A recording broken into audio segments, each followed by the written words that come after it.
کہ معیشت کو کنٹرول کیسے کرنا ہے اور پھر حکومت میں رہا جائے یا حکومت کو چھوڑ دیا جائے. راجہ صاحب، خان صاحب کی اس گفتگو میں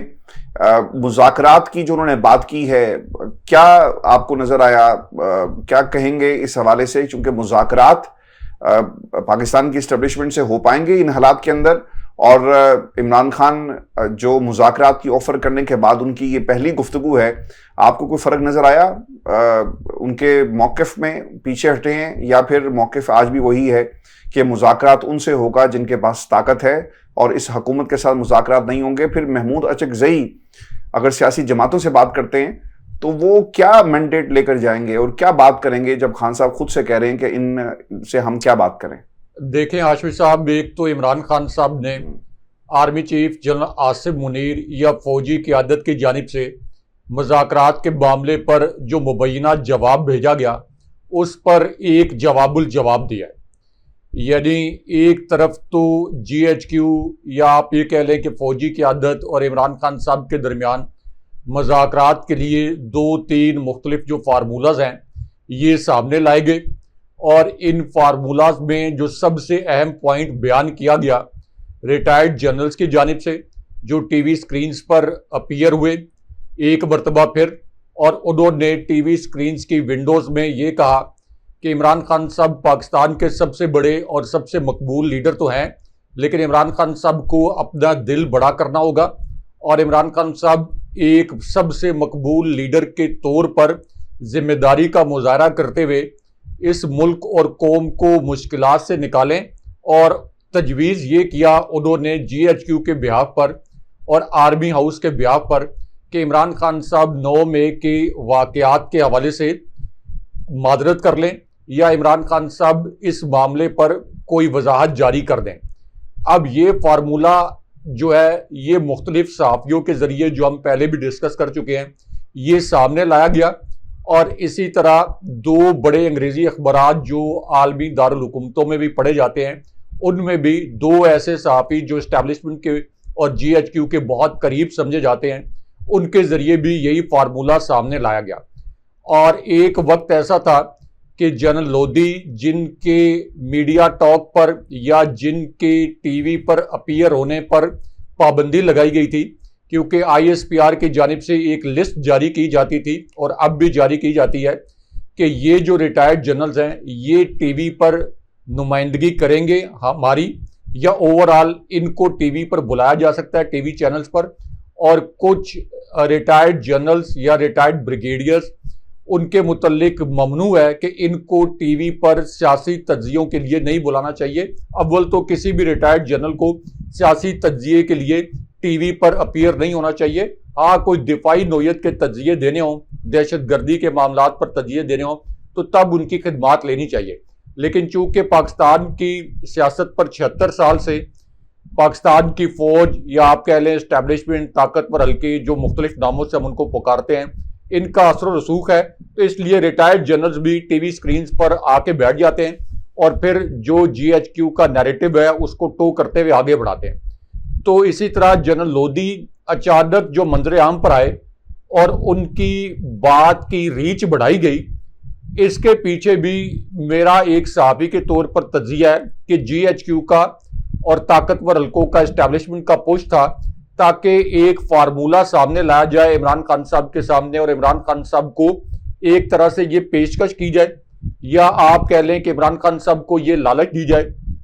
کہ صرف 9 مئی کے واقعات کا جو ہم نے بیانیہ بنایا تھا، یعنی آرمی نے، فوج نے، اسٹیبلشمنٹ نے،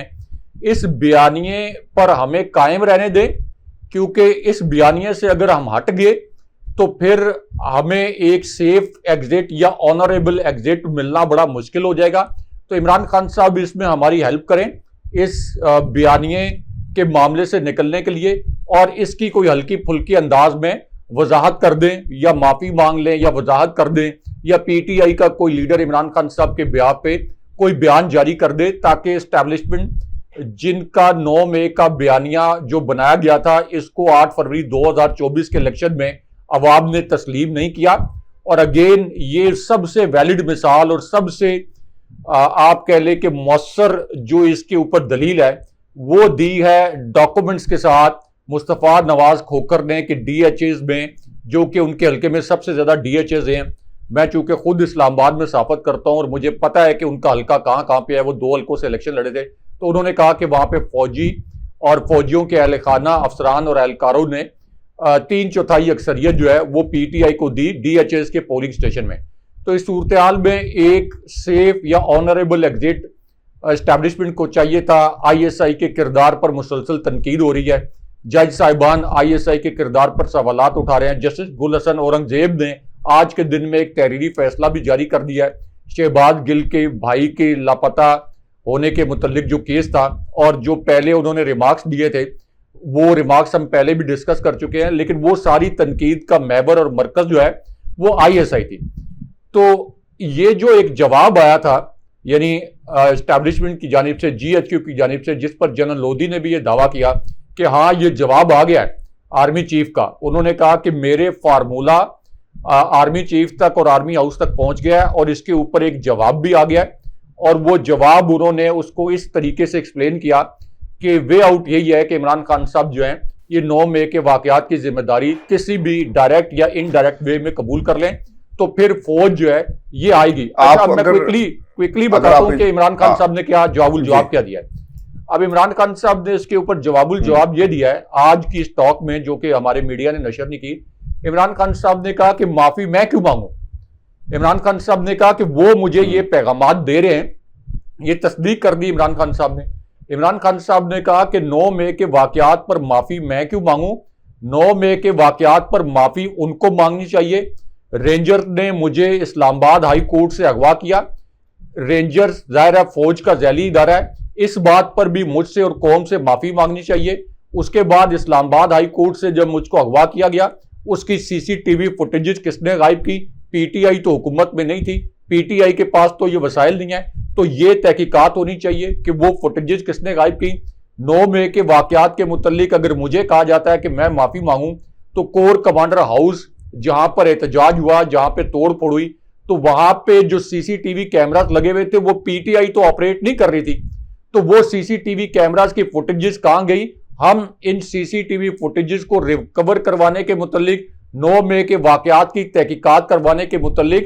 ہم پٹیشن جو ہے یہ لاسٹ ایئر مئی میں ہم سپریم کورٹ میں لے کے جا چکے ہیں، لیکن اس کے باوجود اس پہ جوڈیشل کمیشن نہیں بنا، تو یک طرفہ فیصلہ کیسے مانا جا سکتا ہے کہ 9 مئی کے واقعات کے ذمہ دار جو ہے وہ ہم ہیں، ایک ایسی صورتحال میں جب عوام نے بھی اس بیانیے کو تسلیم نہیں کیا۔ اس کے بعد عمران خان صاحب نے جو بات کی کہ اس حکومت کے ساتھ مذاکرات کا کوئی فائدہ نہیں ہے۔ اب آپ یہ دیکھیں کہ سب کو پتا ہے کہ نون لیگ کی اصل میں 2 نشستیں تھیں، جو ریگنگ ہوئی، اس کے باوجود فارم 45 کے مطابق بھی 17 نشستیں تھیں۔ تو کیا شہباز شریف کی یہ جرت ہے کہ فوجی اسٹیبلشمنٹ کی مرضی اور منشا کے بغیر پی ٹی آئی کے ساتھ کوئی مذاکرات کریں اور کوئی فارمولہ پی ٹی آئی کو پیش کریں؟ وہ آصف علی زرداری جنہوں نے اسٹیبلشمنٹ کے ساتھ سودا بازی کر کے اپنے لیے صدارت لی، اور یہ آصف علی زرداری اسٹیبلشمنٹ کے سب سے ناپسندیدہ کرداروں میں سے ایک ہے۔ یہ تو جب صدر بنے تھے تو فوجی قیادت ان سے اتنی تنگ تھی کہ یہ خود اس وقت ایوان صدر میں قصے سناتے تھے اور یہ کہتے تھے کہ میں اپنے تکیے کے نیچے پسٹل رکھ کے سوتا ہوں، کیونکہ یہ فوج جنرل اشفاق پرویز کیانی اس وقت آرمی چیف تھے کہ یہ میرے خلاف کسی بھی وقت جو ہے یہ کو کر سکتے ہیں، اور ان کے خلاف D G I S I اور آرمی چیف پاکستان کی تاریخ میں پہلی مرتبہ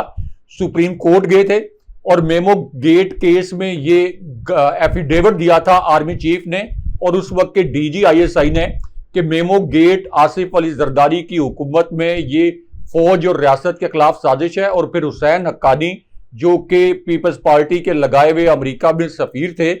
ان کے خلاف فیصلہ لیا گیا تھا سپریم کورٹ سے۔ یہ میں آپ نہیں کہہ رہے کہ یہ غداری تھی یا نہیں تھی، لیکن یہ اس وقت موقف جو ہے یہ فوج کی جانب سے اپنایا گیا تھا۔ تو اتنے ناپسندیدہ کردار کو بھی صدر بنانا پڑا، ان کے گورنر بنانے پڑے۔ تو اس پوری صورتحال میں یہ آصف علی زرداری کی کیا مجال ہے کہ کوئی فارمولہ عمران خان صاحب کو یا پی ٹی آئی کو پیش کر سکیں کہ مذاکرات کے نتیجے میں اسٹیبلشمنٹ کی مرضی اور منشا کے بغیر. تو یہ پوائنٹ عمران خان صاحب ایکسپلین کر رہے ہیں, لیکن چونکہ کچھ حلقوں کی جانب سے یہ کہا جا رہا ہے کہ جو کامن گراؤنڈز ہیں, جو کامن پوائنٹس ہو سکتے ہیں, ان کے اوپر سیاسی جماعتوں کے ساتھ مذاکرات کریں. اور یہ کہا جا رہا ہے کہ عمران خان صاحب دیکھیں صرف فوج سے مذاکرات کرنا چاہتے ہیں, جو کامن میوچل گراؤنڈز ہو سکتے ہیں سیاسی جماعتوں کے ساتھ ان کے اوپر مذاکرات نہیں کر رہے. اگین یہ عمران خان صاحب نے ایک حجت تمام کرنے کے لیے کہا ہے کہ یہ اعتراض بھی دور کر دیں کہ چلے ٹھیک ہے دیکھتے ہیں کہ یہ سیاسی مذاکرات میں کیا نکلتا ہے, لیکن الٹیمیٹلی ان مذاکرات میں یہ حجت تمام کرنے کے بعد بھی کچھ نہیں نکلے گا. اس پوری صورتحال میں جب اسٹیبلشمنٹ کے لیے تقریباً ناممکن ہوتا جا رہا ہے اس کٹ پتلی حکومت کو سپورٹ کرنا, کیونکہ اس کٹ پتلی حکومت نے معیشت کو تباہ و برباد کر دیا ہے, لوگوں پر مہنگائی کا قہر نازل کر دیا ہے, آپ کی سفارتی سطح پر ناکامیوں کی ایک طویل فہرست ہے, دہشت گردی کی جو نئی ویو ہے اس سے ہمارے جوان, ہمارے فوجی افسران شہید ہو رہے ہیں, عام پاکستانی شہید ہو رہے ہیں. یعنی کوئی ایک پازیٹیو سنگل انڈیکیٹر نہیں آیا جب سے اسٹیبلشمنٹ نے یہ تجربہ کیا ہے شریف خاندان کو دوبارہ مسلط کرنے کا. تو اس پوری صورتحال میں مذاکرات کرنا یہ عمران خان صاحب کی مجبوری نہیں ہے. تنقید مجھے یہ بتائیں کہ کیا عمران خان صاحب پر کوئی عدالت تنقید کر رہی ہے, کیا کوئی جج صاحبان تنقید کر رہے ہیں؟ جو تنقید ہو رہی ہے انٹرنیشنل اداروں, انٹرنیشنل پارلیمنٹس, انٹرنیشنل میڈیا کی جانب سے, وہ تو اسٹیبلشمنٹ پر ہو رہی ہے. تو اس لیے مذاکرات کرنا دوسری جانب جی ایچ کیو کی مجبوری تھی. انہوں نے صلح صفائی کے پیغامات بھجوائے, لیکن ایک شرط جو بار بار وہ رکھ رہے ہیں وہ عمران خان صاحب ماننے کے لیے تیار نہیں ہے. اس میں نا کچھ چیزیں اور بھی انہوں نے کہی ہیں, میں یہ بھی بتا دوں اور پھر ہم آگے بڑھیں گے. خان صاحب نے احتساب عدالت کے حوالے سے یہ کہا کہ بیٹوں سے فون پر بات کرنے کی اجازت نہیں ہے, اور اس پر جو درخواست دی گئی رائے صاحب اس میں استدعا کی گئی تھی کہ بیٹوں سے بات کروائی جائے, لیکن بیٹوں سے بات جان بوجھ کر نہیں کروائی جا رہی. جیل مینول کے اندر واٹس ایپ کال کی کوئی نظیر موجود نہیں ہے, اور اس کا باقاعدہ طور پہ جیلر صاحب جو ہے وہ چیختے ہوئے آپ کو نظر آئیں گے عدالتوں کے سامنے. اب ریفرنس میں خان صاحب یہ کہتے ہیں کہ نیب نے توشہ خانہ کے 2 ریفرنس کر کے اپنی ہے قانون کی خلاف ورزی کی ہے. پہلے ریفرنس میں کہا کہ ہار کی قیمت کم کروائی, دوسرے میں بھی یہی الزام ہے. پہلے ریفرنس میں انعام شاہ وعدہ معاف گواہ تھا, نئے ریفرنس میں بھی وہی وعدہ معاف گواہ ہے, اور بنی گالا کیمپ آفس کے تمام اخراجات میں خود برداشت کرتا ہوں. دنیا میں جمہوریت اخلاقیات کی بنیاد پر چلتی ہے, کبھی بھی پارلیمنٹ ڈنڈے کے زور پر نہیں چلتی. یہ ساری اخلاقی قوت سر سے اتار کر پارلیمنٹ میں بیٹھے ہوئے لوگ جو اس وقت قابض ہیں, یہ ماضی کی طرح دوبارہ عدالتوں پر حملہ آور ہو رہے ہیں. سابق کمشنر راولپنڈی نے جو کچھ کہا وقت نے اسے سچ ثابت کر دکھایا. اور پھر معافی والی بات رائے صاحب آپ نے بڑی تفصیل کے ساتھ بیان کی, لیکن ایک چیز انہوں نے کہی ہے کہ جی ایچ یو کے سامنے احتجاج کے حوالے سے کہ آئین میں کہاں لکھا ہے کہ جی ایچ یو کے سامنے احتجاج کرنا جرم ہے. اور اس کے بعد ایک اور جو چیز رائے صاحب بڑی تشویشناک یہ ہے کہ جیل کے کمرے میں خان صاحب کے بگ ڈیوائسز جو ہیں اسے بگ کیا گیا ہے اور ڈیوائسز لگائی گئی ہیں. اور صحافی جن سے میری بات ہوئی وہ بتاتے ہیں آنکھوں دیکھا حال کہ خان صاحب نا سب کے سامنے پہلے ہوتا تھا گفتگو کرتے تھے, لیکن اب انہوں نے کان میں اپنے وکلا سے بھی بات کر رہے تھے, خاندان کے لوگوں سے بھی صرف کان میں بات کر رہے تھے, سب کے سامنے بات نہیں کر رہے تھے. بعد میں جب سوال کیا گیا تو پتہ چلا کہ یہاں پر جتنی گفتگو عمران خان جو اپنے وکلا سے کرتے ہیں, پریپیئر کیا جاتا ہے معاملہ, اسے کوئی تیسرا بھی سن رہا ہوتا ہے. لہٰذا اب عمران خان نے یہ طریقہ اپنایا, یعنی سرگوشیوں کے ذریعے وہ کیس کی تیاری کرتے ہیں, سرگوشیوں کے ذریعے پارٹی کو ہدایت جاری کی جاتی ہے, اور ایک پوری کی پوری جاسوسوں کی ایک پلٹون ہے جو کھڑی ہوتی ہے. اور اب تو خیر ڈیوائسز کے بارے میں بھی یہ بات عمران خان صاحب کی طرف سے کی گئی ہے. راج صاحب پاکستان کے اندر عدالتوں کے حوالے سے جو کچھ ہوا ہے اس کے اوپر کامنٹ کر دوں. یہ جو آپ نے کہا کہ بگنگ ڈیوائسز جو ہیں وہ اڈیالہ جیل کے اندر لگائی گئی ہیں. ایک اڈیالہ جیل میں کانفرنس ہال ہے, اور اس کانفرنس ہال میں بھی پہلے عمران خان صاحب کی ملاقاتیں کروائی جاتی تھی. یہاں بھی جاسوس موجود ہوتے تھے اور بگنگ ڈیوائسز بھی. لیکن اڈیالہ جیل میں بگنگ ڈیوائسز کا کیا شکوہ کرنا ہاشمی صاحب. عمران خان صاحب جب پرائم منسٹر ہاؤس میں تھے